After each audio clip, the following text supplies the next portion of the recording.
Gentlemen, known, it is really a pleasure to introduce our elegant future chair of the IDF, Dr. Nita, Professor Nita Paul, in a very important future subject as well, role of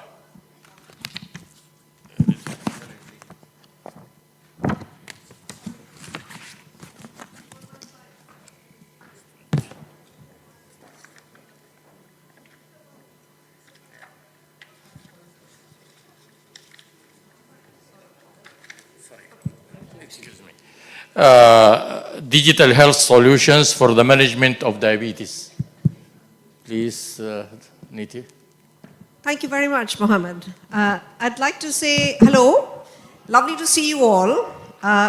It's my first official speaking engagement as president-elect, and I chose to do it in your region with Mesbah. If you said yes, asked me to come, Mesbah, I could not say no. Thank you, Mohammed, for being here, both the Mohammeds, for being here and being big supporters of mine. So I really look forward to interacting more with you, especially the young folks at the back. Who all amongst this audience are primary care doctors? Anybody doing general practice or family medicine? No, I'm one. I've been in family medicine for 40 years. Endocrinologists here? Diabetologists? Any diabetes educators here? Any nurses in diabetes? Any people with diabetes in this audience? Not many. Why, they're not going to admit it. Well, my claim to fame is, it's a very personal passion of mine. My son has type 1 diabetes. He's had it for over 35 years. And that's the reason I'm an IDF champion, and that's why I'm here today. I want to talk to you about a subject that I've been researching and working with on the ground in about 10 countries around the world. I work with AXA as a senior digital health advisor. AXA, as some of you might know, there's an AXA in Egypt too, and we have clinics as well as insurance. I've been working in their Paris office in about 8 countries, including Egypt. I've done a project on diabetes screening and use of a digital therapeutics company to help micro-insurance borrowers in Alexandria. I can tell you more about that if you want to know. So what is this? What is digital therapeutics? What are these digital solutions? I think they're therapeutic approaches to specific diseases. You've heard you all do this for a living. But this is done digitally. That's the only difference. It includes prevention, treatment, wellness services, and adjunct to telemedicine.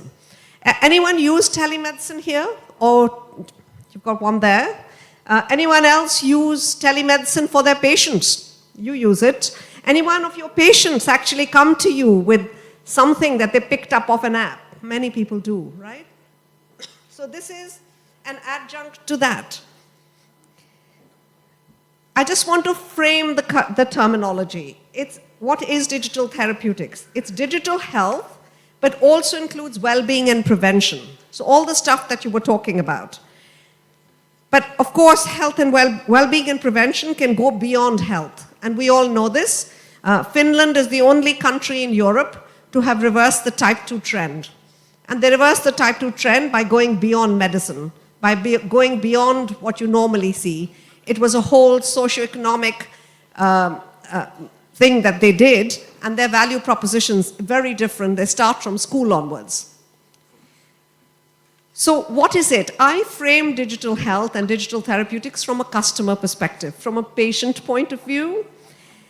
And what do people do in their everyday lives? When we've done these studies across many, many countries, people come to us and say, I need to make informed decision about my health and for my family. So many companies will deliver health tips and prevention advice by SMS, by app, and by other things.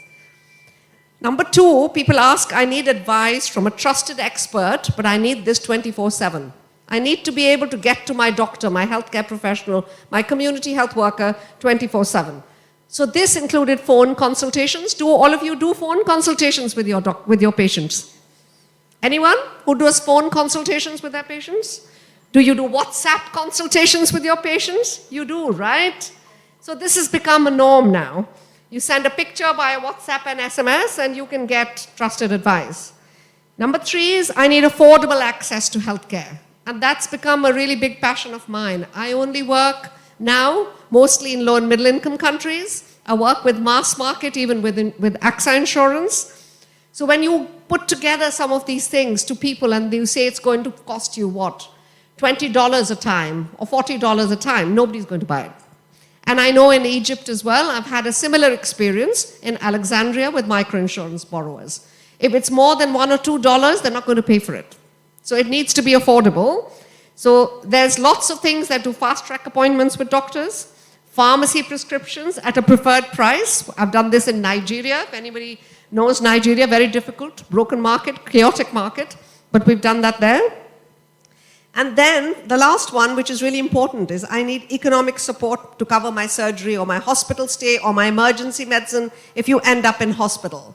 Now, I know that Egypt has a public health system, but you have long waiting times, and in many countries around the region, it's the same, and in many countries that I work in, it's the same.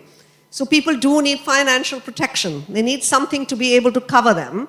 That's insurance, hospital cash, critical illness, health savings accounts, mobile wallets, and a lot of digital therapeutics companies combine some of these things together. So it's a bunch of stuff. It's not about an app. This is not about apps. And just remember that.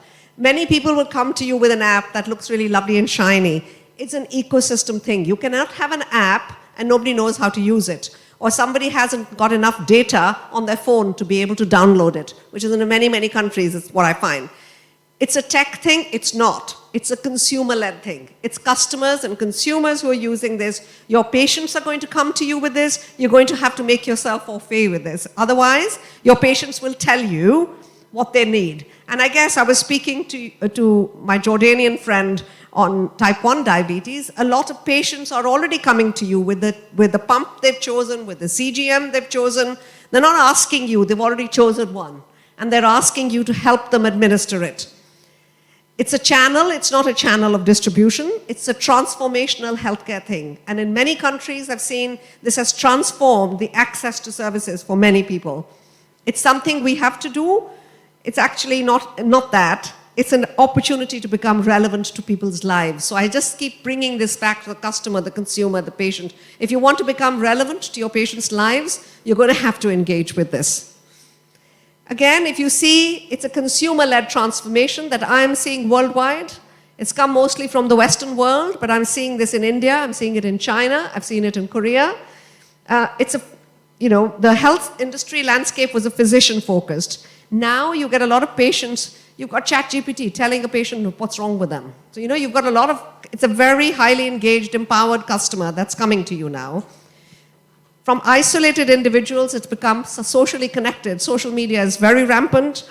From sick care to health and well-being, people are interested in their health, I hope. There's limited consequences and now there are financial rewards and incentives. I work for the insurance industry. I know what that means. So it was inaccessible before. It's convenient and 24/7 accessible. So in many countries, in India, I'm working with 2 startups that are last-mile deliveries that work in rural and remote areas. And they're available 24/7. So you can get hold of a doctor, you can get hold of a asynchronous doctor chat, an AI triage agent 24/7. In some of the stuff we did, which was transactional, but now it's care team managed. So a lot of care teams are finding themselves on these platforms. During office hours, not anymore. It's virtually mobile anytime that people want to access this care. And it's enabled by an ecosystem of connected devices and data flow. So again, this is not just something that I say. I've seen this in a country like India, which is very dispersed. There's a company called iCure that I work with, and they use data very much to drive data-driven decisions to healthcare. We heard a lot about guidelines just now, but if you don't know the patient's data from about 3 consultations before, how are you going to make that decision? And that's what companies like iCure, which are data-driven platforms, help you to make those decisions about your patients. It's an ecosystem of connected people, environments, and solutions. I'm going to tell you a little bit about some digital therapeutics companies that I worked with in low-income settings and tell you how they worked, real-life examples. And this is what they do. They ask some of these platforms, they access populations Some target impactability. They connect and engage. They coordinate care, monitor, support, and manage and coach. So it's a whole health ecosystem, just like you as a doctor, as a clinic, as a hospital were doing. This is what some of the digital therapeutics companies are doing. And they are based all along the care continuum for me. So they start with healthy and good habits, poor health habits, health and lifestyle risk scoring, well-managed chronic conditions to poorly managed chronic conditions, and at risk for hospitalization. So I know digital therapeutics companies that sit in all of these boxes, and some that are trying to span the whole health ecosystem. Not always, but they do try. What is the definition? This was a European definition. I don't know what the MENA region definition is, and I don't know the two Mohammeds, if you have one in the region. It's a digital therapeutics is a platform to deliver evidence-based therapeutic interventions that are delivered by high-quality software programs to treat, manage, or prevent a medical disorder or disease. And they're used independently or in concert with medication, devices, or other therapies. This is the definition. This is the definition of a digital therapeutics. And they can offer a whole bunch of stuff. I'm not going to go through all of these. I know that a lot of you are just interested in the diabetes, but we know I know from an insurance perspective, it's the comorbidities that matter, and you've talked a little bit about them, and affiliated conditions. But they also, a lot of mental health and cognitive behavioral therapy changes or behavioral management change that's offered through some of these companies. It's growing. This market is massive, and it's projected to reach 13.1 billion in this year from 3.4 billion. So it's a massively growing market. Everybody is trying to step into it. Whether they're able to be successful or not, I'm not so sure, and I'll give you my reading of this. These are some of the scale digital therapeutics companies across the world. Does anybody recognize any of them? Anyone recognize any of these? Livongo, Omada, MySugar. MySugar was set out. Do you know who founded MySugar? Was a person with type 1 diabetes. So it's a friend of mine, Kyle Jacques Rose. He's from France, and he founded this company with a friend of his because he has type 1 diabetes, and he was looking for something to help him manage his type 1. So very much led by a patient. He's on the board of IDF Global now, MySugar, and there are many. So I don't know if you've heard of Virta Health. I'd encourage you to look at it. It's a really interesting platform. They're scaling across your region now. So I do know for our friends in Saudi Arabia, I know Virta Health are trying to partner with one of your largest hospital providers, Sulaiman Habib Hospitals, to provide virtual care on diabetes management there. So again, they're entering your area too. So if you look at the companies that are working, just talk to you about some of these. Behavioral change to impact cardiometabolic disorders. Some of the diseases addressed are diabetes, hypertension, hyperlipidemia, clinical obesity, digestive disorders, etc. And those are the ones: Virta, Omada, Livongo, Activo Labs, Wealthy, SugarFit, Naluri Health that I work with as well. So these are a whole bunch of stuff. I'd look at the top one. That's really of interest to you guys. We know that diabetes management digital market is expected to grow at 2.45 CAGR during the period 2023 to 2031. It's already grown to that level. I see a lot of investment going into this, and there are hundreds of different applications. It's very difficult for you as a provider to choose some of these, and the concentration is starting to happen. This is a risk scoring system, a scoring system that I designed with AXA to compare some of these apps, because they come to the insurance industry as well, to a payer, and say, use me for your customers, and we had to find some way of scoring them. So what we do is a B2C market share. So patients already using them. How many patients are already using them, including a business model? Who pays for it? Who is actually paying for some of this? A collection of large patient information. Do they have a large data set? And presumed agility. This is ability to integrate new content or develop new services fast. So the ones who say to you, it's going to take me 3 months to develop the next update, please don't go with them, because they'll be out of date by the time they've got to the next update.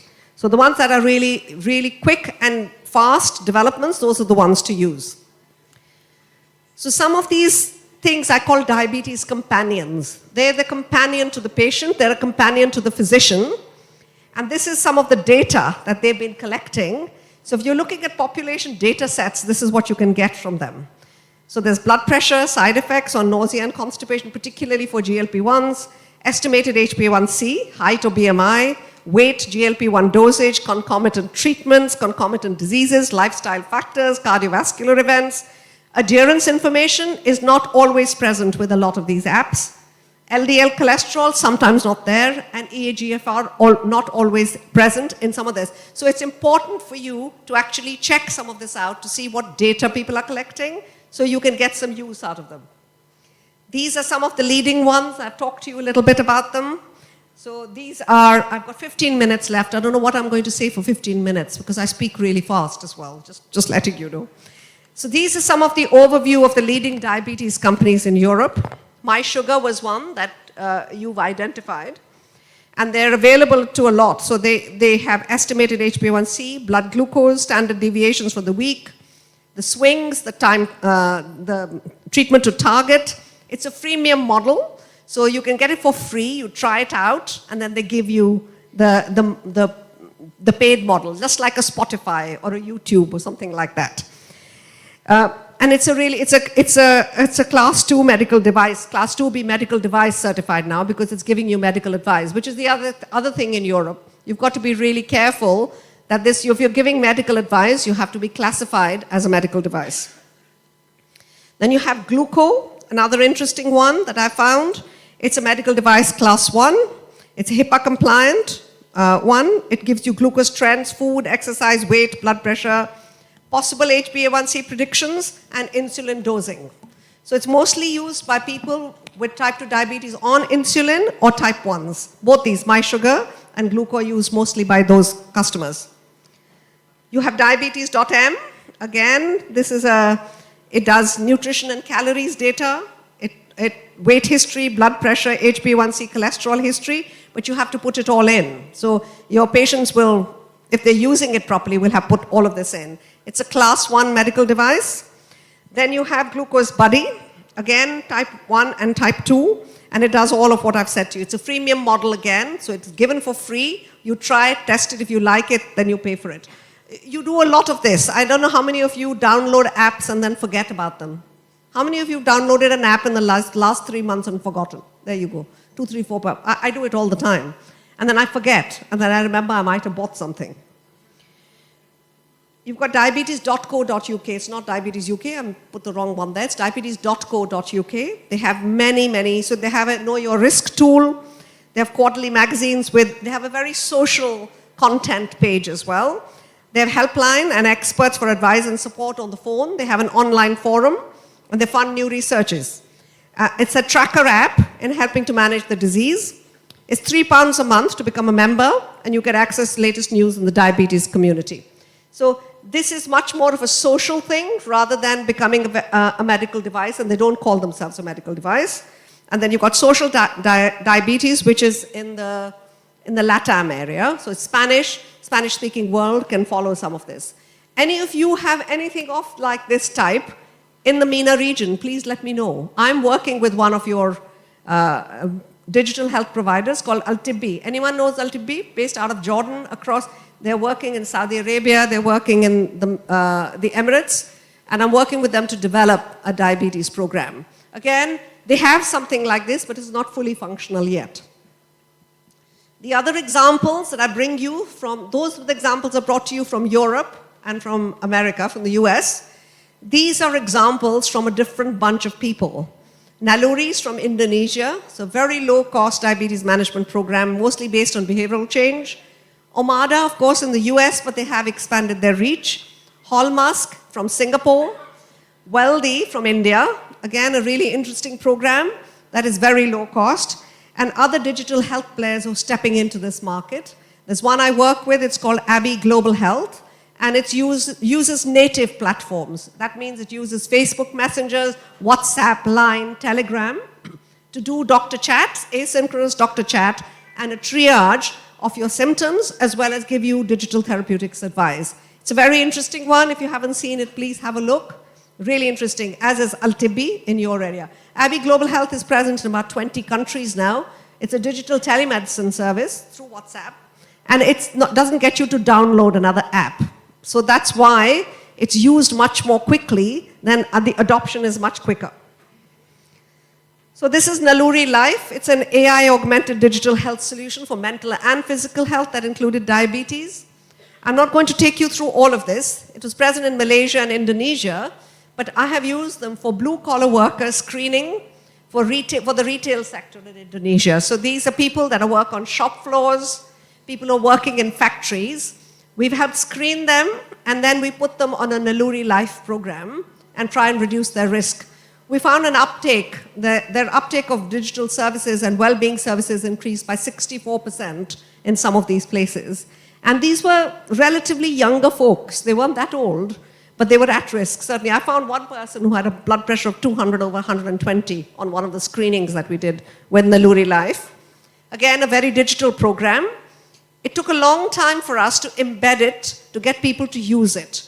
So it's not just a click model, it's also a brick model. You also have to do a brick and a click. So the click can come first or the brick can come second, but you do need physical people to help you use some of these things. Otherwise, they don't get used very well. So it predicts, prevents, and protects, so all three things. This is their slide deck, not mine. And it's proactive identification and engagement by questionnaires at early at-risk populations. They also use our claims analysis from insurance, and instead of waiting reactively for people to reach out. They prevent multidisciplinary, so they do multidisciplinary health coaching. So you get advice from a health coach, which is very digital, and they look at preventable, quantifiable health improvements, and I've been working with them very hard to look at what they do with patients, like PAMs, so patient activation measures. You guys might have heard of those. So this is some of the companies that they are working with in Asia. It's quite a lot, as you can see. Activo Labs is another one, another example, based out of Singapore, and they partner with 50 local insurers in the Southeast Asia region. Again, it was funded by a team of surgeons, engineers, and entrepreneurs. It's a very low-touch, highly scalable population health digital platform, but they use connected devices. So they'll use your CGM, they'll use your Fitbit data, they use your blood pressure data from a digital meter to actually integrate into the app to give you personalized health advice. Quite low cost considering what they have. It's the connected devices that cost money. So, you'll ask me the question, who pays for some of this? And I think I was talking to my friend from Jordan about who pays. If it's not affordable, no one's going to buy it, right? No one's going to pay for this. So we are finding that retail organizations are starting to pay for it. Employee benefit schemes are starting to pay for some of this. Public systems in the Western world, and insurance bundles. The insurance bundles bit is something that I'll just explore with you for a minute. So this has been my journey with insurance bundles and low-cost digital therapeutics and wellness programs across the world. So I've done one in Bangladesh, which was very, very effective. It was my journey with a telco, with Grameen, with Professor Muhammad Yunus, who, as you know, is a Nobel Peace Prize winner and set out the first micro-insurance company in the world, or micro-lending in the world. So we worked with his users as well as Grameen Phone, which is set out by Telenor. And we created a mobile wallet in which you got credits for using their services, plus you got insurance. And in that insurance, it was like a digital front door to healthcare. 17 million people are using this now. It's been incorporated into Grameen, probably the biggest success of my life. I haven't done anything more successful. I didn't get paid a lot of money, but it was counted in success for the number of people we were able to serve. So it offers free benefits, low-cost tonic doctor service, access to a doctor or a nurse, and access to medication. We use data and AI to understand the needs and connect to people. It's the first entry point for healthcare for millions in Bangladesh. It's highly personalized. It uses interoperable health data, and it's a scalable model. What does it offer? I'm just going to focus on the diabetes side. It offers free teleconsultations, access to doctors, and low-cost medication, plus insurance. If you end up in hospital, you get microinsurance. But this was what we did with them, and we had to invent it because we didn't have the money to do a whole bunch of stuff. It's about 10,000 patients were enrolled on the diabetes management program, and the outcomes improved by 73%, is just what I wanted to show you through this program. And it was fully digital, no physical doctor present. I'm not going to talk about this. This is insurance. You're not going to understand this. So for me, I've got 5 minutes left and love to take questions. Is it myth or hype? The market is going to be consolidated. AI is already disrupting this space, especially cost per patient will come down with this. Abbey Global Health, Al-Tibbi, a lot of these are using AI agents to do what physically just an algorithm used to do. It's a consumer-led disruption, so your patients will want to use it. You may not, but they will.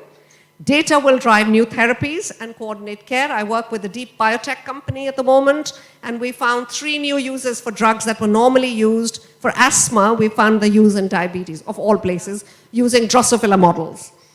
And public systems will need this worldwide. So I'm seeing PPPs develop across the world. My next engagement is in Ethiopia, in Addis Ababa, where I'm speaking to the Minister of Health on some of these digital models and looking at how we can create a PPP with the Ethiopian government, because they've already started this journey.